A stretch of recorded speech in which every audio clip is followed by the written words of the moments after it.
We turn now to real estate. Between January and March, more than 800,000 homeowners received foreclosure notices, a spike of nearly 25% over last year. Today, the Senate passed a bill to make it easier for homeowners with risky credit to switch to a lower-cost government-backed mortgage. But while lawmakers work on their foreclosure lifeline, some sellers are taking matters into their own hands, as Brian Rooney reports in tonight's Realty Check. Gina Blair lives alone in this enormous house with a view of snow-capped peaks outside Salt Lake City. It's the kind of house she always wanted to live in.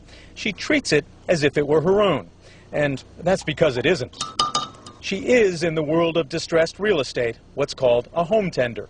I've always wanted to have a studio with north light, and it's even better that there's this incredible view.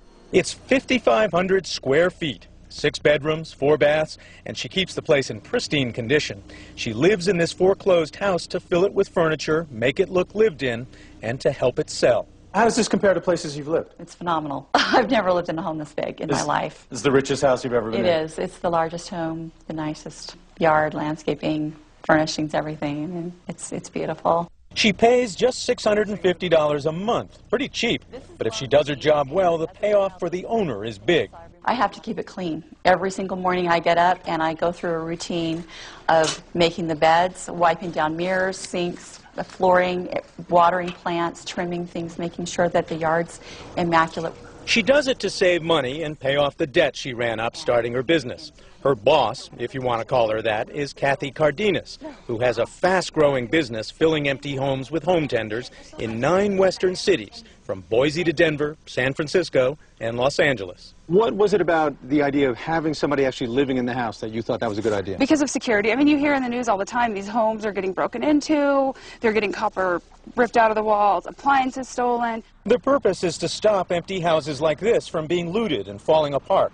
The service is free to the homeowner, whether it's a bank or a person. Cardenas makes her money from the rent. No double dipping. Up the road, David Hill lives with his wife and 3 kids. He's been laid off, and she's a teacher, but they live in the luxury of 9 bedrooms and 7 baths, $500 a month. It's great for playing hide and seek. Ready or not, here I come. So how does this rate compare to the other places? Oh, I like this one the best so far.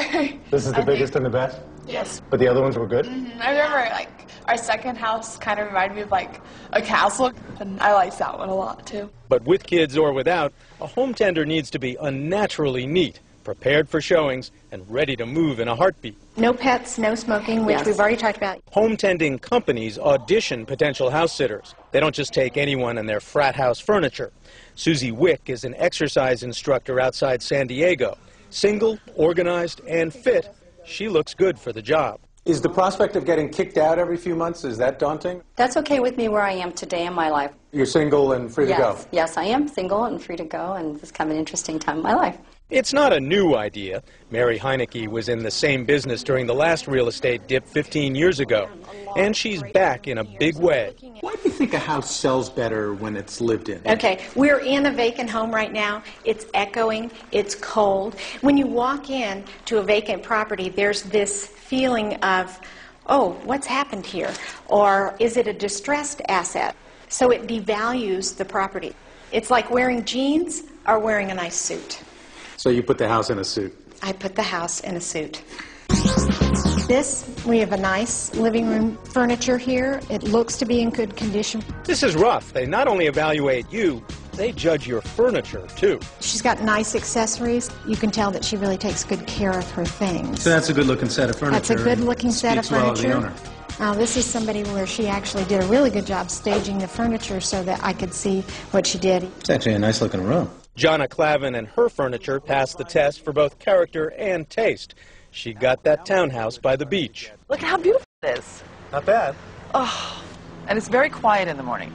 It's all here today and maybe gone tomorrow. The better job you do, the more likely you are to have to go. Yes, yes, yes. But that's all right. It took me 4 days to move in. It'll take me 4 days to move out. How long are you prepared to live like this? Until the economy changes, to be honest with you. Home tending may even help the recovery.